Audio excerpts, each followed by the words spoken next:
Welcome to Learn English with Sara. In today's story, we'll explore something that every learner faces: the struggle of studying hard, but not really learning. Have you ever felt that no matter how much time you spend reading or reviewing, the knowledge just slips away the next day? Don't worry, you're not alone.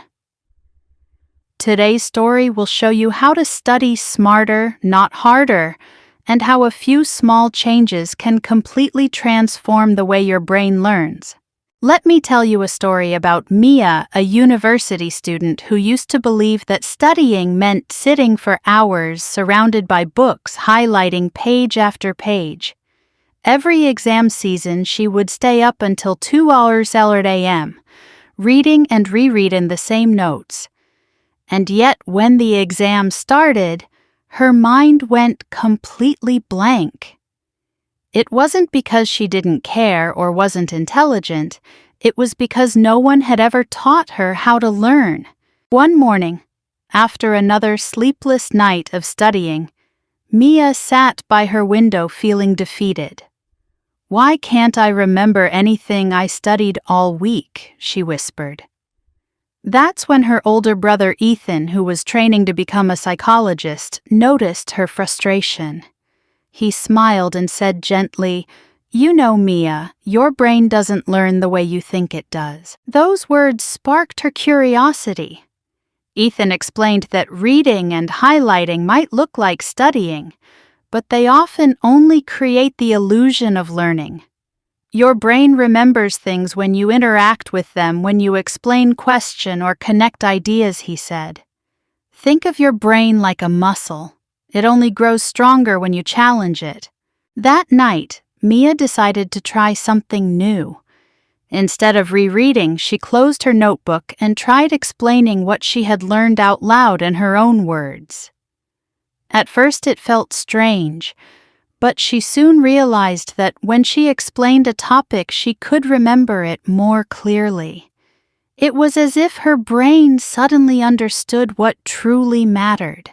Ethan also taught her another secret: the difference between short-term and long-term memory. When you cram, he said, you're just putting information into your short-term memory. It disappears fast. To really remember something, you need to revisit it over time, connect it with what you already know, and give your brain rest in between. That night, Mia learned that the secret to learning wasn't about time, it was about method. Over the next few days, she experimented. She divided her study time into shorter, focused sessions. She took small breaks every 30 minutes, walked around, drank water, and came back refreshed. For the first time, she noticed she could study for less time and still remember more. She also discovered how important sleep was. Before, she would proudly say she stayed up all night before exams, thinking it showed dedication. Now she learned that the brain consolidates memories while sleeping. Without proper rest, all that effort disappears into fog. So she started going to bed at 10:30 p.m., even before her big test, something she had never done before. Soon, Mia noticed something else changing her mindset. She used to approach studying with fear, worrying that she might fail or forget. But Ethan reminded her, fear blocks learning. Curiosity opens it. From then on, she asked herself questions like, why does this matter? And how can I explain this to someone else? Learning became an adventure instead of a battle. One day, as she was studying biology, she tried drawing a diagram of photosynthesis from memory. It looked messy, but it helped her understand how sunlight turned into energy. For the first time, the concept felt alive. That's when Mia realized that she wasn't just memorizing facts anymore, she was learning them. Weeks later, her exam results came out. She didn't just pass, she scored among the top 10 in her class. Her friends were shocked and asked how she did it. Smiling, Mia replied, I stopped memorizing and started understanding. From that day forward, studying no longer felt like a burden. Mia's story reminds us that the path to success isn't about longer hours or more stress. It's about knowing how your brain truly works. When you learn with curiosity, practice actively, rest properly, and care for your mind, learning becomes not just easier, it becomes joyful. After discovering how her brain actually learned, Mia began to look closely at the space around her. She realized that her desk was always cluttered piles of notes, half-empty coffee cups, her phone buzzing every few minutes. No wonder she couldn't focus. So one Sunday morning, she decided to create a fresh start. She cleaned her room, opened the window for light, and placed only what she truly needed on her desk: her notebook, a single pen, and her laptop. For the first time, her study space felt peaceful. Ethan smiled when he saw it. "You just built your brain's new command center," he said. "When your environment is calm, your mind becomes calm too." Mia laughed, but she could already feel the difference. As she sat down, her brain seemed to know this was a place for focus, not distraction. She also learned a new rule: no phone nearby. In the beginning, it was hard. Every vibration tempted her to check messages or scroll for just a minute. But after a week, she noticed that without her phone, time flowed differently. 1 hour of studying felt like 10 minutes, and she could actually remember what she read.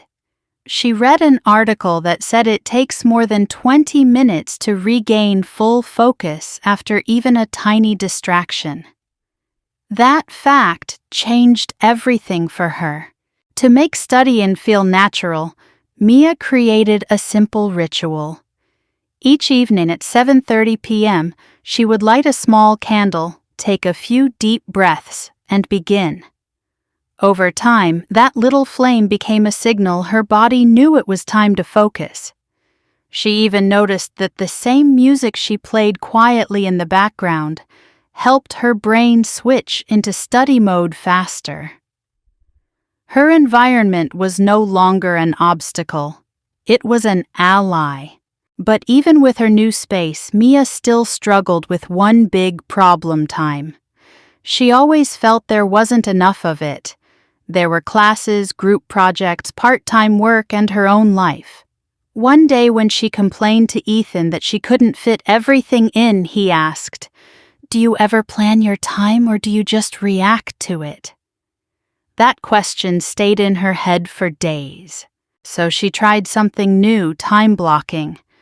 On Sunday night, she wrote down all her weekly tasks and color-coded them: blue for study, yellow for review, green for rest. At first, it felt too structured, almost like she was planning every breath. But soon she realized how freeing it was. For the first time, she didn't have to think about what to do next. Her plan guided her. Mia also learned about the Pomodoro technique from a YouTube video: study for 25 minutes, then take a 5-minute break. After 4 sessions, rest for 15 minutes. The first day she tried it, she thought, "This seems too easy." But after finishing 4 sessions, she realized she had studied for nearly 2 hours without feeling exhausted. During the breaks, she stood up, stretched, drank water, and walked around. Her mind felt lighter and sharper each time she returned. Another change came from how she prioritized. Before, she always started with the easiest subjects to feel productive. Now she did the hardest one first when her energy was highest. "Eat the frog first," Ethan had said with a grin. It became her little motto. Tackling the toughest subjects early made the rest of her day flow easily, and her confidence grew. Soon Mia noticed that studying wasn't just about books and time, it was also about energy. Some days she felt sharp in the morning, other days at night. Instead of forcing herself into a schedule that didn't fit, she began to observe her natural rhythm and built her sessions around it. Her mind was learning how to work with her, not against her. A few weeks later, her friend Lily came over to study together. When Lily saw Mia's setup, her clean desk, quiet music timer running, and phone tucked away, she laughed. "Wow, you've turned into a study monk." But after an hour, Lily admitted, "This actually feels great." "I didn't even notice the time." Mia smiled. She knew she was on the right track. By building a supportive environment and managing her time wisely, Mia had found a kind of balance she never had before. She was studying less but learning more. Her stress faded, replaced by quiet confidence. And as she looked out her window one night, candlelight flickering beside her notes, she whispered to herself, "Maybe studying isn't hard. Maybe I just needed to learn how to make it easier." As the weeks passed, Mia began to feel something she hadn't felt in a long time: control. For the first time, she wasn't just reacting to deadlines or panicking before exams. She was learning with intention. But one question still bothered her. "I understand better now," she told Ethan one evening. "But how do I make sure the knowledge actually stays in my head?" Ethan smiled. "That's where active learning comes in," he said. "Most people think reading and highlighting are enough, but your brain doesn't remember what it simply sees, it remembers what it does." Those words became Mia's next challenge. She decided to test this theory in her psychology class. Instead of reading the entire chapter twice, she read it once, then closed her book and asked herself, "What did I just learn?" She tried explaining the concepts aloud, pretending to teach an invisible student. At first, she stumbled and forgot things, but each time she tried again, the ideas became clearer. She also began to make her own flashcards. On one side, she wrote a question, "What is classical conditioning?" And on the other, a short, simple answer. Every night she tested herself. When she got a card wrong, she moved it to a small review later pile. Slowly, that pile grew smaller and her confidence grew stronger. Mia soon discovered another trick teaching others. When Lily came over again, Mia offered to explain one of the most confusing chapters: memory processing. As she spoke, something magical happened. The more she explained, the more she understood herself. "Teaching makes your brain organize information," Ethan had said, and now she saw why. When Lily asked questions, Mia realized where her own understanding was weak, so she could fix it immediately. She also learned to summarize in her own words instead of copying the textbook. Writing her own short summaries forced her to identify the key ideas, the why and how, not just the what. Her notes became shorter but more meaningful. And when exam time came, those pages felt like maps, not mountains. To make complex ideas stick, she started drawing diagrams and mind maps. Her notebooks were soon filled with colorful webs connecting ideas, arrows, circles, doodles, and little notes in the margins. When she looked at them, she didn't just see information. She could feel how everything connected. One day while studying economics, Mia read about opportunity cost. Instead of memorizing the definition, she thought about her own life. "If I spend 2 hours scrolling through my phone," she laughed, "the opportunity cost is 2 hours I could have used to rest or study." By linking abstract ideas to her experiences, they stuck instantly. This new way of learning felt alive. Studying no longer meant forcing her brain to absorb endless facts. It meant exploring, connecting, and creating. She realized that the more active her mind became, the less she needed to cram. Her brain started remembering things naturally. But Mia wasn't done learning yet. One afternoon, Ethan handed her a small notebook and said, "Now let's make it last with spaced repetition." He explained that reviewing material over increasing intervals helps the brain move knowledge from short-term memory into long-term memory. "If you study something once and never see it again, you'll forget it," he said. "But if you revisit it a day later, then 3 days later, then a week later, it sticks." That night, Mia created her own system. In her notebook, she wrote dates beside each topic review in 1 day review, in 3 days review, in 1 week. Every evening, she opened her notebook and followed the plan. It felt like planting tiny seeds of knowledge, watering them regularly so they could grow stronger roots. She also began using an app that reminded her what to review. Even 10 minutes of revision on her phone made a huge difference.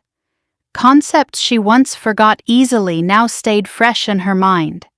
It felt almost magical, but it wasn't magic. It was science, consistency, and care. Weeks later, during an unexpected pop quiz, Mia was surprised at how effortlessly the answers came to her. She didn't have to dig through her mind or panic. The information was simply there. That night, she looked at her notebook and smiled. "I guess repetition really is power," she whispered.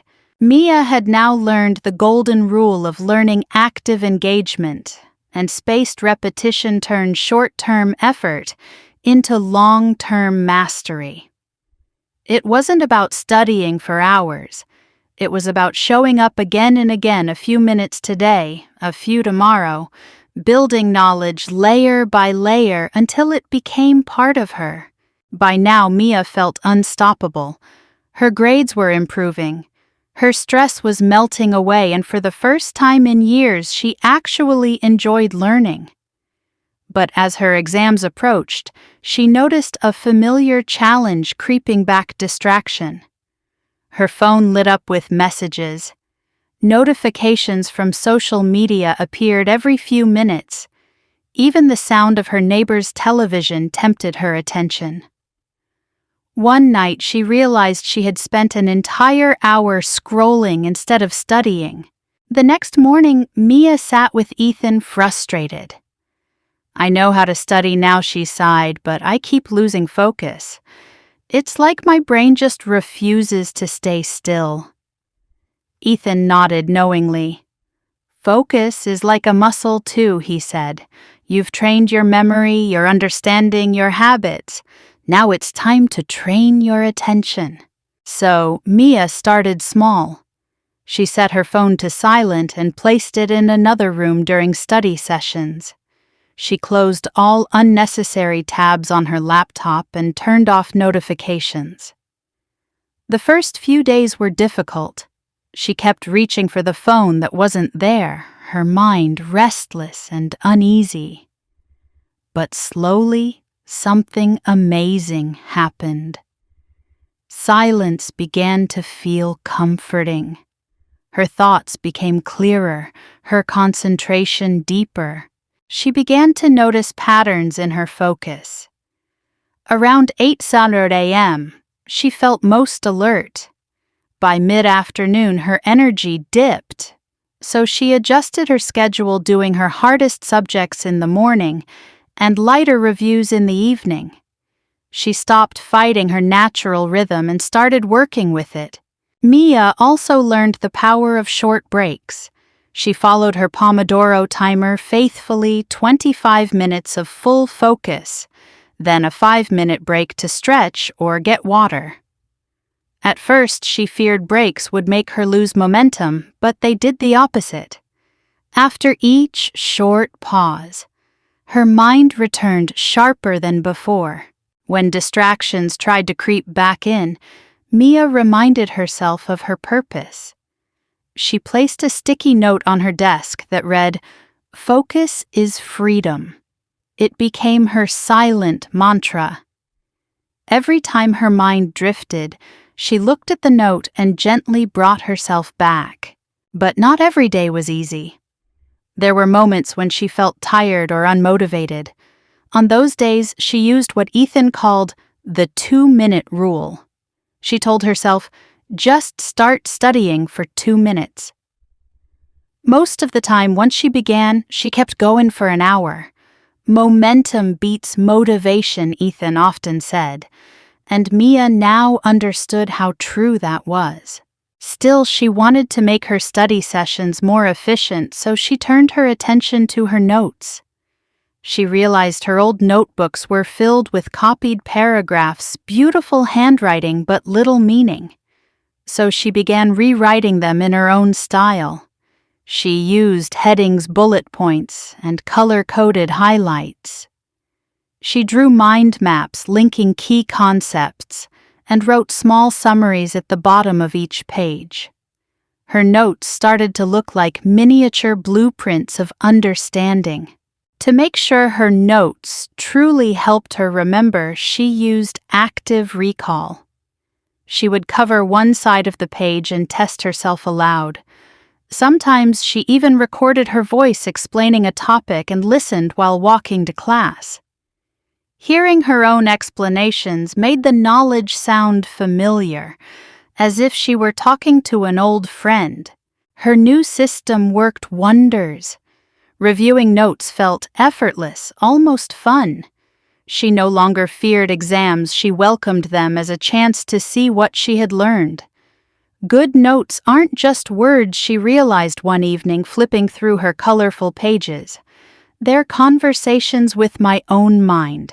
Around this time, Mia also began exploring how technology could help her learn without becoming a distraction.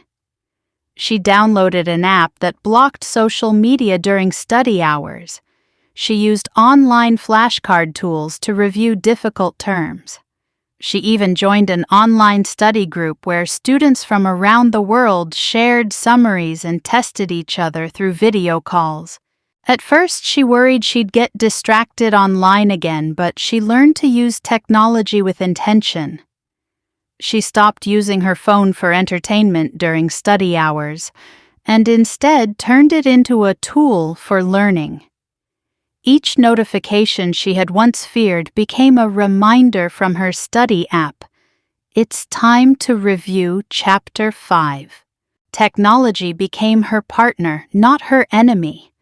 With her study environment in order, her focus sharp, her time managed, and her learning active, Mia finally felt like she had unlocked something powerful, the ability to learn anything.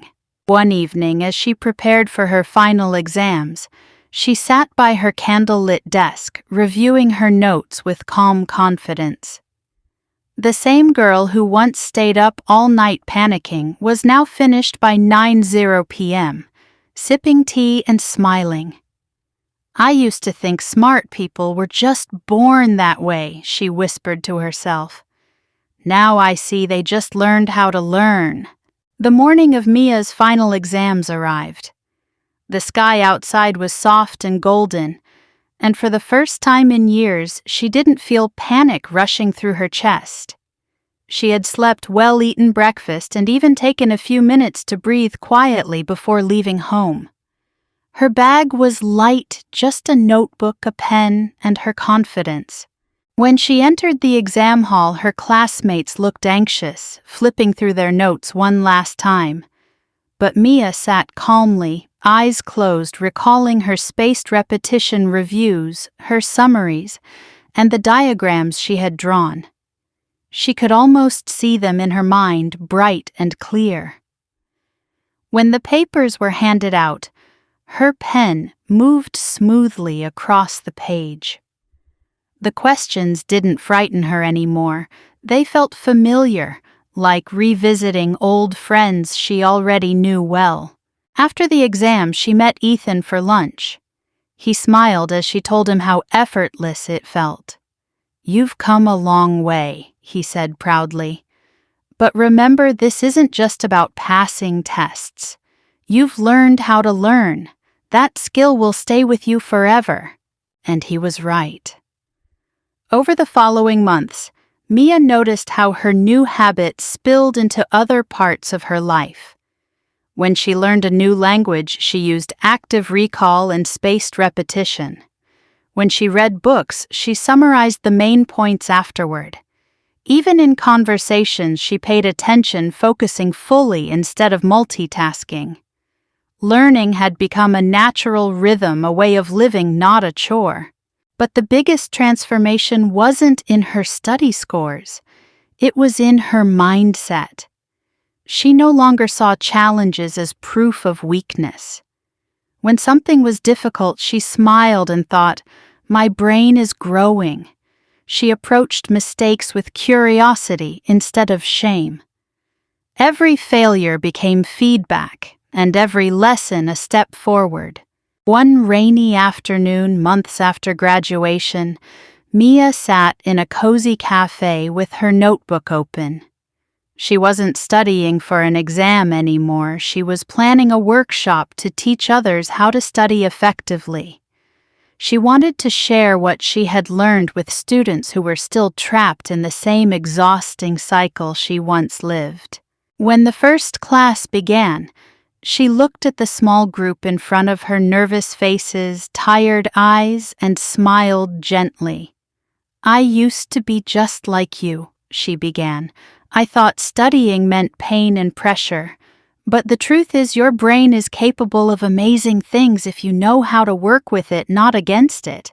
She guided them through everything she had discovered: how to create a calm environment, manage time wisely, study actively, and protect focus. She told them that rest wasn't laziness, that curiosity was the key to memory, and that small, consistent effort beats all-night cramming every single time. When the session ended, a shy student approached her and said softly, "For the first time, studying doesn't feel impossible." Mia felt a lump in her throat. She remembered her own despair from years ago and how a few simple truths had changed everything. Now she was passing that light on. That night, as she walked home in the drizzle, she reflected on her journey. It wasn't just about learning facts, it was about learning herself. She had discovered discipline through structure, peace through focus, and confidence through understanding. She had learned that the real secret of success isn't how fast you study, but how deeply you connect with what you learn. Before going to bed, she wrote one last note in her journal: "Learning never ends." The more I grow, the more I realize there's always something new to understand, not just about books, but about life. And that became Mia's lifelong mantra: learn with purpose, rest with kindness, and grow with consistency.